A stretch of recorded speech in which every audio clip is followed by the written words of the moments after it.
Hello bachcho, let's read the question. The question says, if the concentration of OH ion in the reaction FeOH का whole thrice gives Fe plus 3 OH ion is decreased by 1/4 times, then equilibrium concentration of Fe plus 3 will increase by A option 4 times, B is 8 times, C is 16 times and D 64 times.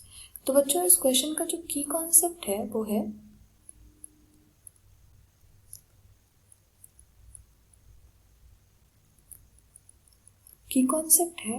that if a reaction is given, कोई भी reaction, let's suppose A plus B gives product, तो इस reaction का हमें अगर equilibrium constant की value लिखनी है, that is K denoted by K, तो हम लिखते हैं क्या, concentration of product upon concentration of reactant. Okay, now हमें यहाँ पे जो रिएक्शन दी हुई है वो FeOH का whole thrice Fe plus 3 OH आयन नेगेटिव दी हुई है, तो हम उसकी कंसंट्रेशन की हम इसकी इक्विलिब्रियम कांस्टेंट की वैल्यू लिखेंगे इसके अकॉर्डिंग. सेकेंड कॉन्सेप्ट जो यहाँ पे यूज हो रहा है वो ये हो रहा है कि according to Le Chatelier principle, if we are increasing the concentration, okay, अगर हम कंसंट्रेशन इंक्रीज कर रहे हैं किसी भी रिएक्शन में, तो रिएक्शन आपकी जो होगी वो क्या होगी, आप कंसंट्रेशन इंक्रीज कर रहे हो तो आपकी जो रिएक्शन में जो आपका इक्विलिब्रियम कांस्टेंट की वैल्यू होगी, दैट इज के वैल्यू, वो चेंज नहीं होगी, there is no change. Okay, and second concept is ये के चेंज होता है, K will change if temperature increases.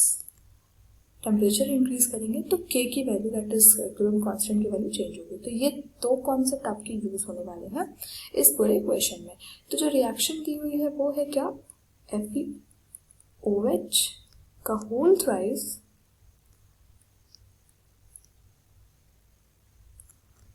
Fe plus 3 OH. Fine. If we write the equilibrium value, this implies that K is equals to the concentration of product, that is Fe plus 3 concentration OH का, OH negative, to the raised power 3, because इसकी जो number of moles है वो 3 है, तो उसको हम coefficient को क्या करते हैं, पावर में चढ़ा देते हैं, upon reactant, that is FeOH whole thrice. Fine. अब हमें क्वेश्चन में गिवन है क्या कि जो OH की जो कंसंट्रेशन है it is decreasing by 1/4 times, means OH इज ये 1/4 टाइम्स डिक्रीज हो रहा है. तो जो हमारा नया K वैल्यू होगा वो होगा आपका Fe plus 3. OH is decreasing, that is put OH की जगह पे आप हम कर देंगे 1/4 OH, so OH negative by 4 whole power 3 by FeOH का whole thrice. Now in next slide. तो बच्चों यहाँ